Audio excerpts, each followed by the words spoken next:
Self-healers methods, context, tips and tools. Part 4a. Acupressure is a powerful technique for self-healers.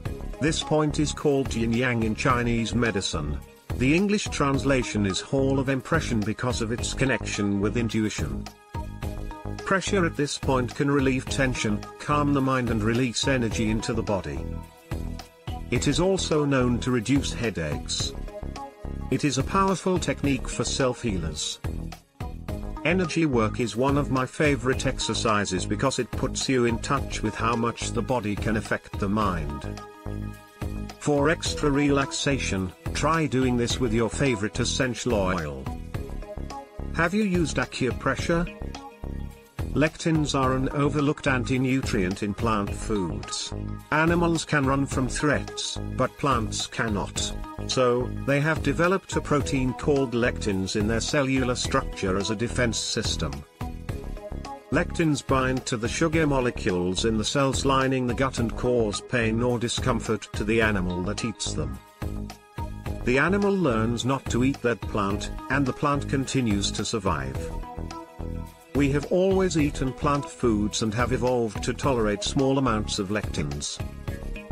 The problem is when you eat too many plant foods. A healthy gut is a healthy mind. Lectins are challenging to digest and puncture holes in the intestinal wall. The holes are known as leaky gut. When the intestines become damaged, toxins enter the bloodstream. Autoimmune diseases are linked to a leaky gut. If this goes on long enough, the blood-brain barrier can be compromised. The leaky gut makes the brain vulnerable to inflammation that has been linked to depression, anxiety, mood disorders and schizophrenia.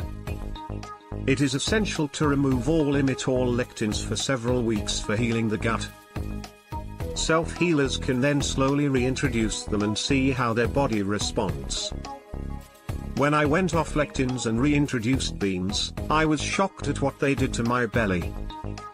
My body gave me clear signals that foods I once could tolerate were no longer suitable for me. I've also had similar reactions to certain raw vegetables that I can eat cooked. Cooking reduces lectins. Since then, I've been aware of how many lectins I eat. I notice a huge difference mentally. If you eat and feel gassy, bloated, or have brain fog, take a look at how much lectin food is on your plate. Furthermore, be sure to ferment and soak lectin-heavy foods. Fermentation reduces lectins and makes them easier to digest. Our brains evolved with one primary purpose, to keep us alive. Keeping us alive is why the mind is constantly seeking the known. It helps to predict the future and plan accordingly. The most complicated emotion people can tolerate is uncertainty. For the brain, predictable means security. It means to survive. I started to understand how resistant people are to uncertainty after years of working as a poverty counselor. Everyone in my office wanted a different way of existence, but they continued to live the same way and got the same results. Even if those weren't the results they wanted, they were better than the unknown. Our environment has changed. Unlike our ancestors, we have minimal risks in everyday life. The problem is that our brains have not caught up with this reality. I still have a hard time with public speaking or making an online video. Still, that won't kill me. Then why am I making excuses not to do it? Self-healers must overcome the profound evolutionary reaction to stay the same. Your brain wants to keep you alive, not make you happy or fulfilled.